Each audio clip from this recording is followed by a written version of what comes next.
Right. Statement నాకు 1,09,000 ఉందన్న. నా పేరు మీద 4 ఎకరాలు తెచ్చుకుని 80,000 తెచ్చింది, 1,09,000 అయింది. మరి తీర్పు అది మాపు చేయలే, ఇంకా అట్నే ఉంది. మనం పోతే మళ్ళీ బ్యాంకులో నడితే ఎంఆర్ఎస్ నడితే స్టేట్మెంట్ చెప్పాను. బ్యాంకు పోయి తెచ్చిన స్టేట్మెంట్ ఇచ్చి మళ్ళీ అగ్రికల్చర్ ఆఫీస్లో మళ్ళీ ఇచ్చి వచ్చిన. ఇంతవరకు ఇంకా కాలే. నాకు 4 ఎకరాలు ఉంది. నాకు 1,09,000. నేను రెండు సార్లు ఒకసారి నేను దాన్ని రిమల్ చేయలే అంటాడు. రిమల్ చేయకుండా నాకు నువ్వు 2 లక్షలు చేస్తాను, నాకున్నది 1,09,000 చెయ్యి. నువ్వు 2 లక్షలు మాఫ్ చేస్తాను, నాకు అంతా రిమల్ చేయకుండా 1,09,000 నాకు ఉంది. నాకున్నది 1,09,000. నువ్వు 2 లక్షలు మాఫ్ 1,09,000 చేయాలిగా. నువ్వు నాకు 2 లక్షలు అవసరం లేదుగా. నాకున్నది 1,09,000 ఇయ్యాడు వరకు కాలే. అది 1,09,000 కాలేదు, కాలే. 2 లక్షలు చేస్తా అన్నాడు. అవును. మరి ముఖ్యమంత్రి అయిపోయింది అంటున్నారు. ఇప్పుడు చేసినోడు ముడుస్తుడు, చేయనోడు ఏడుస్తున్నా అంతే. ఏడుస్తున్నారు అంతే. మరి ఎట్లా చూస్తారు మరి దీన్ని? కొంతమంది కేసులు, కొంతమంది మనం మేము మళ్ళీ అప్లికేషన్ కూడా మళ్ళీ ఎంఆర్ఎస్లో మళ్ళీ ఇచ్చి వచ్చిన అగ్రికల్చర్ ఆఫీస్లో. ఎందుకంటే మనం బ్యాంకులో రిపోర్ట్ తెచ్చిన కాలేదని రిపోర్ట్ తెచ్చి మళ్ళీ bank passbook xerox, Aadhaar card xerox, ration card xerox పెట్టి మళ్ళీ మన ఇంట్లో అగ్రికల్చర్ ఆఫీస్లో మేడానికి ఇచ్చి వచ్చిన. మరి అట్లా కూడా ఇంకా కాలేదు. నాకైతే నమ్మకం కుడతలేదు. ఏది మరి ఇంత మంది చేసి ఇంత మంది ఇంకా రూపాయల 30 పైసలు కాలే, ఇంకా 65 అట్లా అయింది. 30-35 పైసలు ఇంకా కానోలేవు. మరి ఎందుకు రేవంత్ రెడ్డి మాటలు అబద్ధం అన్నామా? మరి అందరికి ఇక అబద్ధం అన్నాడు. 2 ఏళ్ళు చేసి నేను అంటుండే 10 ఏళ్ళు చేయలే, నేను 2 ఏడాది అవుతుంది, నేను 4 ఏళ్ళు కూడా చేయలేను అంటున్నట. కొత్త సంవత్సరం దాకా అని పెట్టిండు. నిన్న వార్తలు చెప్తూ కొత్త సంవత్సరం దాకా చేస్తా అంటున్నట్టు. మరి ఈ 4 రోజులు అనుకుంటున్నాం అంతే. ఇక రైతు భరోసా ఇంకేలేగా. రైతు బంధు కదా, ఇంకేలే. ఇబ్బంది కదా మరి. పెట్టుబడి తినం చాలా ఇబ్బంది. లేనివాడు ఉంటాడు, వాడు తెచ్చుకుంటాడు, 10 రూపాయలు పుట్టగత అవుతుంది. వాడు కాని ఉంటాడు, పేద పరిస్థితి. అని పరిస్థితి అని చెప్పి ఇలా పత్తికి మందు కొట్టలేక వర్షాలు కొట్టలేవి, పెట్టుబడి పెట్టిండు. అది ఇబ్బంది. కొంతమంది కాలే. రూపాయల 35 పైసలు కాలే, 65 పైసలు అయినాయి. మాయమాటలు చెప్పుకొని బయటపడ్డాడు. రుణమాఫీ కాలేదు. ముఖ్యమంత్రి అంటుంటే నువ్వేం కాలేదంటున్నావు. రేపు బ్యాంకులో పోయి ప్రతి ఒక్క అకౌంట్ నెంబర్ మీద చూపించవాను ఎలాంటి రుణమాఫీ జరిగింది. గ్యాస్ అంటే గ్యాస్ 500 వేస్తుండా, 0. రుణమాఫీ విషయంలో ముఖ్యమంత్రికి వ్యతిరేకం చెప్తాను. ముఖ్యమంత్రి అయితే ఆయన మొన్న ఓట్లేస్తే గెలిచినాడు. ఆయన ఎంతనే పెద్ద, ఆయన ఎమ్మెల్యే సమానమేనా? 10 మంది చేతులు ఎత్తనే మినిస్టర్ అవుతాడు. ఊకనే ఒకటే అవుతాడా ఎమ్మెల్యే? అప్పటి ఎమ్మెల్యే మేము చేయలే. అంత పెద్ద గౌరవ పదవిలో ఉండి రుణమాఫీ చేసినామంటుండు. మరి రేపు అకౌంట్ నెంబర్లో పడితే నేను సచివాలయం పోయి ఖచ్చితంగా అడుగుతాను. అయ్యా నువ్వు చేసిన ఆగ్దాలు లేవి, నేనేం భయపడను. ఎవరు పోయినోనే. నువ్వు ఎన్ని ఎకరాలు సాగు చేస్తాడు? నేను 4 ఎకరాలు. నాకు 4 ఎకరాల 18 నా భూమి ఉంది. నేను నా సొంతం 650 సర్వ నెంబర్, 676 సర్వ నెంబర్, అది నా పట్ట. 2 ఎకరాలు పచ్చని వేసుకుంటా, 2 ఎకరాలు తారు వేసుకుంటా. నేను 1,60 ఉంది. 2 లక్షలు ఉంటే మాఫీ చేస్తాను. మరి 1,60 ఎందుకు అవుతలేదు? ఎప్పుడు మన పోతే కాలే. ఇక నిన్న జనవరి నుంచి 5 అని చెప్పిండు. ముఖ్యమంత్రి అబద్ధం చెప్తున్నానట, నువ్వు అబద్ధం చెప్తున్నావా? ఇప్పుడు చెప్పనా? అట్లా ఆడ ఏముందంటే చుచ్చిపేత రినివల్ చేయించిన వానికి రుణమాఫీ చేయని అక్కడ అకౌంట్ నెంబర్లు అట్లా రాసిరు ఆ కొడుకులకు. అట్లా రాసిరు. మరి మీలాంటి రైతులకు అన్యాయమైన ఇక్కడ చాలా అన్యాయం జరిగింది. బాగా గుర్తుపట్టు. నేనేం భయపడను. మినిస్టర్ అనగానే ఊరికి ఇంట్లేం పడా, వీడి దగ్గర దేశానికి ఏం పోను. నేను అన్నింటి రంగాలు తిరుగుతున్నా. చెప్పే ఒక్క మాటలో రేవంత్ రెడ్డి ప్రభుత్వం ఎట్లుంది మీ రైతులకు? రేవంత్ రెడ్డి ప్రభుత్వం అయితే ఇప్పుడు అయ్యా బాగాను.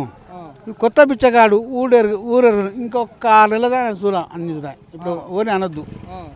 ఇప్పుడు చిన్న ఇప్పుడు ఎట్లా డెవలప్ తీసుకొచ్చిండు కేసీఆర్, ఈయన కూడా డెవలప్ చూడాలి. కానీ ఎవరిని కించపరచొద్దు. ఎవరికి కించపరచొద్దు, కానీ మీలాంటి రైతులకు న్యాయం చేయాలి. ఒక పక్క 2 లక్షల రుణమాఫీ అయిపోయిందని ముఖ్యమంత్రి అంటాడు. మరి మీ రైతులేమో 2 లక్షలు కాదు 1,50,000 ఉండేది మాది కావాలి అంటారు. ఏం చెప్తావు? ఇప్పుడు అయితేనేమో పాలాభిషేకం, కాకపోతే దిష్టి బొమ్మ అంతేనా? బాస్ ఏం భయపడ. ఆల్రెడీ బయటకు వస్తా ఉన్నారు కదా, దిష్టి బొమ్మను తీసుకొచ్చి రేవంత్ రెడ్డికి అంత ఆగమనం చేస్తా ఉన్నారు. ఎందుకు చేస్తారు? నేనేం భయపడనా? నువ్వు ప్రతి ఒక్కదాన్ని కూడా చేస్తానగా రుణమాఫీ చెయ్యి, ఉమ్, 2 విడతలు చెయ్యి, ఉమ్, చేసినాక సంతోషపడతారు. ఉమ్. మరి ఇప్పుడు ఎట్లుంది రైతుల పరిస్థితి? అంత వినిపోయింది. వినిపోయింది పంపాల్సి 1000 రూపాయలని 2 మాల నీళ్ళు కట్టుకున్నా, 2 మాల బీబిడి పెట్టినా, సన్నూరు వేసినా, వాటికి ఏం వస్తే తెలియదు. మరి ఇంతకుముందు ఏమంటే రేవంత్ రెడ్డి కాలం ఏంటంటారు? పోతే చంద్రబాబు రేవంత్ రెడ్డి 2 ఒకటే. ఎందుకు? అక్కడ వీళ్ళు మునుపు తోడు దొంగలేదు తెలుగుదేశం తరపున. ముఖ్యమంత్రికి కాలం వర్షాకాలానికి సంబంధం ఏంది? అందరు రాదే గోగిడ ఉండాలి కాలం కూడా. ఆ, ఒకటేను రైతుకు ముఖ్యం ఎన్నుముక, రైతుకు ముఖ్యమంత్రి ఎన్నుముక. ఆ, రైతుకు పంట పంతే దేశానికి కరువు రాదు, కరువు రాదు, ఏనాడు రాదు కరువు. రైతు వెనుక పడితే ప్రతి ఒక్క దేశానికి వెనకబడిపోద్ది. నాకు 40,000 రూపాయలు రైతు బంధు వస్తుంది, రూపాయి రాకపోయా. అయ్యో ఇప్పుడు తీసుకుంటే 10,000 నేను అధికారానికి వచ్చినాక 15,000 ఇస్తానన్నాడు కదా, రాకపోతే అమ్మ వచ్చినాడు ఏమంటారు రైతు బంధు రైతు భరోసా పెట్టిండు. అది మళ్ళీ పోతే ఏంది ఇది దీని పేరు చూడు మన భూమిది ధరని తీసి భూమి మాత్రం పెడుతుండు, ధరని తీసి బంగాళాఖాతం కలిపింది. ఇంకేముంది? అంతేనా? మరి ఏం చెప్తావు రేవంత్ రెడ్డికి పాలన గురించి? నేను డైరెక్ట్ పోతా, నాకేం భయం లేదు. డైరెక్ట్ పోతావు? చచ్చిపోవాలి చూడ చచ్చిపోవాలమా? ఏం అడుగుతావు మరి ముఖ్యమంత్రి? అయ్యా మాకు కరువు వచ్చింది, మాకు ఆగుదాం, ఏం చేస్తే చేయంట. ఏం పేరు బాబాయ్? నా పేరు సుబ్బయ్య. సుబ్బయ్య, ఎట్లుంది రేవంత్ రెడ్డి రుణమాఫీ చేస్తున్న సంతోషమేనా? మరి అయితే లేవు, మరి చాలా మంది ఉన్నాయో మరి మేము అలా అగ్రికల్చర్ దాన్ని కూడా పెట్టాలంటే స్టేట్మెంట్ తెచ్చినాం బ్యాంకులో, స్టేట్ బ్యాంక్ తెచ్చి అడిగాలంటే మళ్ళీ Aadhaar card xerox, ration card xerox, passbook xerox, మళ్ళీ అలా అగ్రికల్చర్ ఆఫీస్ తెచ్చినాము. మరి ఏమైతే మాపి ఏమైతే మరి మా అయినప్పుడు లెక్క అయినప్పుడు లెక్క చాలా మంది కుప్పలు పడి ఉన్నాయి అగ్రికల్చర్ ఆఫీసులో. అంతేనా? పెద్ద ఒక మండే ఉంది, చాలా మంది మొత్తుకుంటుంది. మరి ఏమంటారు అధికారులు? అధికారుల కాడికి ఏడిపోయినా మేము ఇక బ్యాంకు వాళ్ళ కాడికి పోతే మరి మాపి కాలేదు, మొత్తం మేము మీద కాలేదు అంటారు, వాళ్ళు పంపేయాలి రాలేదంటారు, మీదికెళ్ళి రాలేదంటారు. మరి మీదికెళ్ళాం రేవంత్ రెడ్డి వేసిన 2 లక్షల మాఫీ అయిపోయింది అంటుండ్రు, సంబరాలు చేసుకోవాలంటారు రైతులు. ఇక మరి వచ్చినోడు ఏం చేస్తున్నారు మాకు తెలియదు. నిన్న సంద అంటుర్రు మరి పడ్డాయట మరి మా పైన కాలేదా మరి అంటుర్రు, కానీ మరి మా పైన కేరక మరి మాకైతే కాలేదు. నాకు కాలే. నేను చెప్తున్నా 35,000 తెచ్చుకున్నా, అప్పుడు నాకుంది ఎకరన్నర ఉండే. మరి ఎందుకు కాలేదట అడిగితే ఏమంటారు బ్యాంకు వాళ్ళు? బ్యాంకు వాళ్ళు ఏమంటారు అంటారు, నీకు ఎందుకు రాలేదు పంపేలే వస్తుందో అంటారు. మరి అంటారు లక్ష లోపు వాళ్ళకి అయినప్పుడు 2 లక్షల వాళ్ళకి మాకు 93,000 అంటారు. 93,000 ఉంది. 93,000 అంటే ఇప్పుడే మిత్తే అయినాయట, మిత్తితో 93,000. అది ఎక్కడ మిత్తాట మరి అంతగానం? ఎక్కడ మిత్తే మరి అంటే మేము అప్పుడు 2018 రైతు భరోసా పరిస్థితి ఏందో వచ్చిందా? రైతు భరోసా అయితే వస్తలేదు, దాన్ని ఊసలేదుగా అడలేదుగా, రాదు. ఎప్పుడు రైతు బంద్ వేసినట్టున్నాడు. నేను వచ్చినాక అప్పుడు ఆ కేసీఆర్ వేస్తానే, అప్పుడు వేస్తూ ఎలక్షన్ ముంగలు లేని రాయిరుగా అది వేసిండు. అది ఒక్కసారి వేసిర్రు. ఈయన వచ్చినాక ఒకసారి వచ్చినాయి 5,000 ఎకరం 5,000 వచ్చినాయి. మరి రేవంత్ రెడ్డి పాలన ఎట్లా అంటే ఏముంది, ఆయన వచ్చి ఇప్పుడు వేసింది ఏమి లేదు, ఇక అది కొత్తది ఏమి లేదు, అంత అప్పులు. ఇప్పుడు ఇక 4,000 పింఛన్లు ఇస్తాము రైతు భరోసా, ఇక అది ఇక 4,000 పింఛన్ ఇచ్చినప్పుడు లెక్క అన్నాడు, కానీ మరి ఏమి ఇస్తాడు మరి. మళ్ళీ రాని వాళ్ళు కలెక్టర్ ఆఫీసుల్లో కౌంటర్ పెడతాం, ఆడ కంప్లైంట్ ఇరా చెప్తుండు, కలెక్టర్ ఆఫీసులో కౌంటర్ పెడతారట. మరి అప్పుడు ఏం జరుగుతారో మరి చేయాలి, వాళ్ళు చెప్తుండు మొన్న మీటింగ్లు అంటుండు. రాను అందరికి అవుతుంది, రాని వాళ్ళు మాత్రం మళ్ళీ ఎవరు గట్టి ఏమైనా ఒక తోకలు ఉండి ఏమైనా కాని వాళ్ళు కలెక్టర్ ఆఫీస్ కాడికి పోయి కౌంటర్ పెడతారా, ప్రత్యేక కౌంటర్ పెడతారట. ఆ పెట్టినప్పుడు అయినప్పుడు చాలా మంది ఉన్నారు, మొత్తం మీద చాలా మంది ఉంటారు కాని వాళ్ళు. ఇప్పటికీ చాలా మందికి ఎక్కువనే ఉంటారు. పేరు కృష్ణయ్య. ఏంది 2 లక్షల రుణమాఫీ తీసుకున్నావా? సంతోషంగా ఉన్నావా? తీసుకున్నా కానీ ఏ రుణం మాకు కావాలి నాయన, ఏ కాలే రుణం మాకు కాలే. ఎంత ఉంది?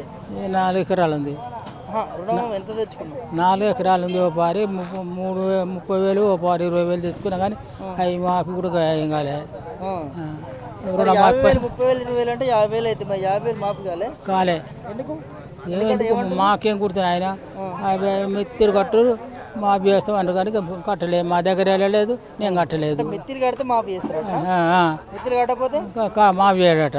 మాఫీ చేయడట మరి ఇది ఎక్కడ పద్ధతి ఏమో మీకే ఎరకనా మాకేం గుర్తు కాదే 2 లక్షలు మాఫీ చేస్తున్నామని అన్నారు 50,000 కింద మాఫీ చేయాలి ఏమో 16,000 తెచ్చినా అవి కాలే ఏవి కాలే బ్రూడో మాపి అయితే కట్టలేదు నా దగ్గర వెళ్ళి నేను కట్టలేదు ఉన్న మాట చెప్తున్నాను ఆయన 4 ఎకరాలే ఉంది నాకు ఎక్కువ ఏం లేదు ఎట్లా మరి మీ పరిస్థితి ఏంది మాఫీ కాలేదు కదా మా పరిస్థితి ఏం పరిస్థితి నాయన ఉండిలేని పరిస్థితి ఎంత అయినా రేవంత్ రెడ్డి మాఫీ చేయలేదు మరి ఒకవైపు మాఫీ అవుతున్నాయి అంటుండ్రు ఏం చెప్తే ముఖ్యమంత్రికి ఏది మాపి అయితే లేవు అవి కట్టుర్రు అవి కట్టాలంటారు ఏం కట్టలేదు మా దగ్గర వెళ్తట్లేదు ఇప్పుడు కట్టలేదు నాయన రైతు బంధు రైతు భరోసా పడ్డదా 3 గంటల కింద పడ్డాయి కానీ రైతు బంధు పడదు కానీ ఇప్పుడు వాళ్ళే ఇంకా కాంగ్రెస్ ప్రభుత్వం వాళ్ళే 3 పైసలు కూడా వాళ్ళే కాంగ్రెస్ వచ్చిన కాంచి ఎట్లుంది రేవంత్ రెడ్డి పాలన వాళ్ళే ఇంకా ఈయన వచ్చిన కాంచి ఏ వాళ్ళే ఇంకా ఇంతవరకు అంతే ఏ వాళ్ళే పింఛన్ వస్తున్నాడు 4,000 ఇస్తారా ఏడ 4,000 ఏడుస్తుండు ఆయన 2,000 వేస్తుండు 2,000 వేస్తుండు కానీ ఏమి ఇస్తాడు ఇస్తారని అంటున్నారు కానీ మరి ఏమి ఇస్తాడు మరి ఎన్నికల ముందు చాలా చెప్పిండు మరి ఏ ఒక్కటి కూడా చెప్పారు కానీ ఓరు ఇయ్యలే ఇంతవరకు 4,000 ఇస్తున్నా కానీ 4,000 పైలు కూడా ఎక్కువ ఇయ్యలే ఇస్తాయని అంటారు కానీ వస్తాయని అంటారు కానీ ఏం చెప్పలేవు నాయన మనకు తెలియదు ఇక ఇప్పటివరకు ఎట్లుంది మరి అంతేగా అంతేగా మంచిగా లేదంటావా ఏముంది రుణమాఫీ అయితే లేవు ఇద్దరు తెచ్చిన పైసలు కట్టాలంటారు అవి కడితేనే మ్యాప్ అయితే అంటారు మా దగ్గర వెళ్తట్లేదు నేను కట్టలేదు ఆయన ఉన్న మాట చెప్పేది ఇంకో మాట చెప్పి అట్లా అంతే